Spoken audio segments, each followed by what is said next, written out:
ഇന്ന് നമുക്ക് ചപ്പാത്തിക്കും ഇടിയപ്പത്തിനും പൊറോട്ടയ്ക്കും ഒരുവിധപ്പെട്ട എല്ലാ പലഹാരത്തിനും മാച്ച് ചെയ്യുന്ന ഒരു സോയാബീൻ പെപ്പർ ഫ്രൈയുടെ റെസിപ്പിയാണ്. ആദ്യം തന്നെ സോയാബീൻ ഉപ്പിട്ട് വേവിച്ച് മാറ്റി വയ്ക്കാം. അതിനുശേഷം ഒരു ചീനിച്ചട്ടിയിലേക്ക് ആവശ്യത്തിന് വെളിച്ചെണ്ണയും ഇഞ്ചി വെളുത്തുള്ളി പച്ചമുളക് ചതച്ചതും കൂടെ ഇട്ട് ഒന്ന് വഴറ്റിയെടുക്കുക. മസാല ഒരുപാട് വേണമെങ്കിൽ ഒരുപാട് സവാള ചേർക്കാം. ഞാനിവിടെ ഒരു സവാള എടുത്തിട്ടുള്ളൂ.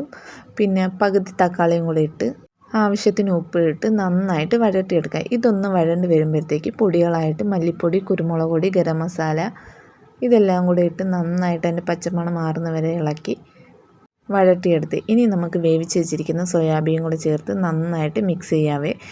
ഇപ്പം ആവശ്യത്തിന് ഉപ്പുണ്ടോ എന്ന് നോക്കുകയും മസാലകളെല്ലാം ഒന്ന് സോയാബീൻ പിടിക്കാൻ വേണ്ടി ലേശം വെള്ളം ഒഴിച്ച് അടച്ച് വെച്ച് മൂടി വെച്ച് വേവിക്കുക. അതൊന്ന് വഴണ്ട് വന്നതിന് ശേഷം നമുക്ക് മുഴുവൻ പെരിഞ്ചീരകം ആവശ്യത്തിന് കറിവേപ്പിലയും കൂടെ ഇട്ട് നന്നായിട്ട് വഴറ്റിയെടുക്കുക. ഈ വരണ്ട് വരുമ്പോൾ ഒരു പ്രത്യേക മണമുണ്ട്. അപ്പോൾ എങ്ങനെയാണ് ട്രൈ ചെയ്ത് നോക്കിയല്ലേ?